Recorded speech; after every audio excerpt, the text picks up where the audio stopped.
Okay, Owen Darko from Paramount Equipment. I'm the managing director on the Paramount Equipment side. With regards to Paramount, we are a very small company based in South Africa. We actually started as a Paramount Tracks, where we've now evolved into two different entities now, which Paramount Equipment is now part of it. We started about 5 years ago as Paramount Track, and then we were providing services including the repair of tracks, undercarriages to the mining industry and the construction industry. And from what we've been doing in the great work, our clients were very happy with us, and then they help us actually to grow to become what we are now. We currently have presence in South Africa in the different regions, Gauteng, Mpumalanga, Limpopo, and in the Northern Cape.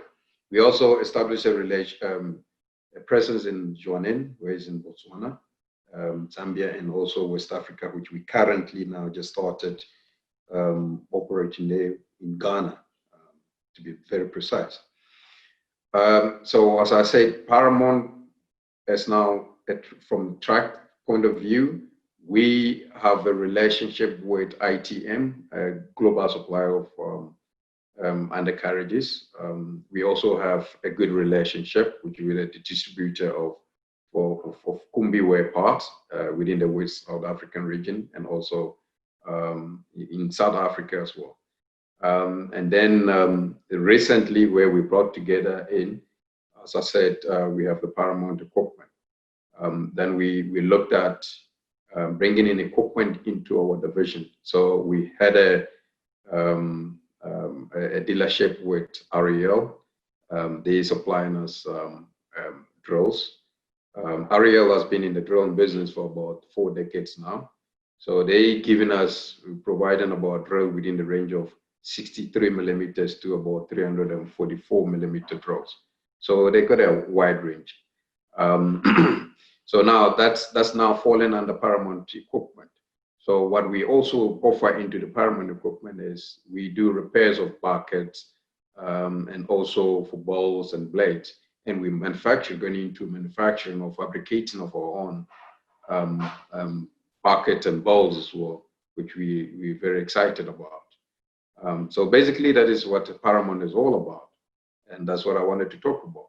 But the most exciting thing that I want to talk about is our relationship with Rivetti Equipment, where we're bringing in this drill into the African continent.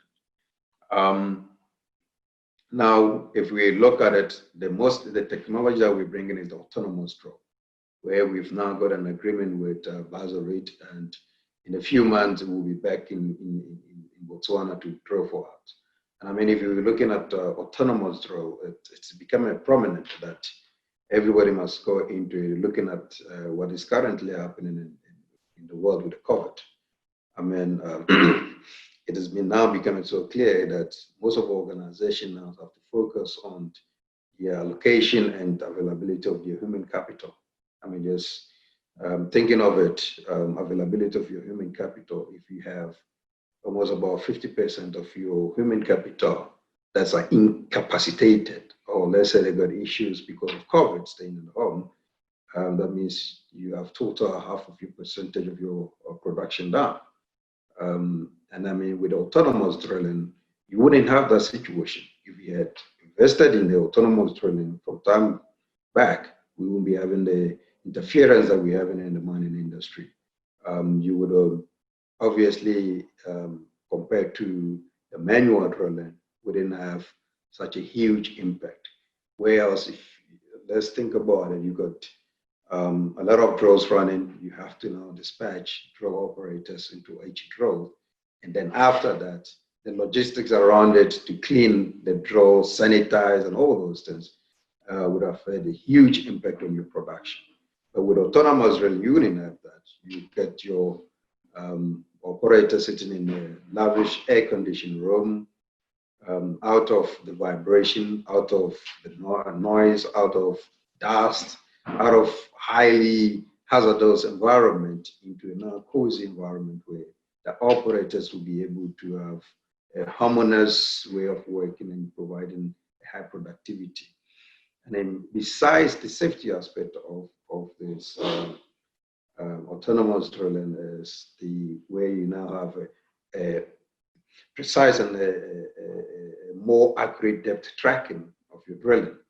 I mean, when it comes to that, your what constitutes to this is that you have a best and accurate drilling that you have. And when you have good drillings, you have a good blast. And if you have good blast, you don't have to redeploy a lot of resources to move a lot of overburden. I mean, bringing down your cost per ton in aspect. And also with a good blast, you don't have to now have all those frozen blasts where now you need to deploy another resource onto those inaccurate blast, and then you then have to push your cost per ton up because you have to deploy other resources to it. So there's a good upside with autonomous drilling where we now said, yeah, we want to go into that. So we've now joined forces with Flanders. So Flanders is now our partners with RAL that's providing this such an autonomous opportunities into the different African regions. And that's since we partner with them. And then, I mean, everybody will say this autonomous drilling is just taking people's job, and I don't foresee that it's taking people's job. It is what we call transformation. We are transforming our people into high technological people, and people that now can work on a highly skilled site. And then, I mean, that's the benefit of what we have bringing into the African continent as autonomous drilling. Thank you.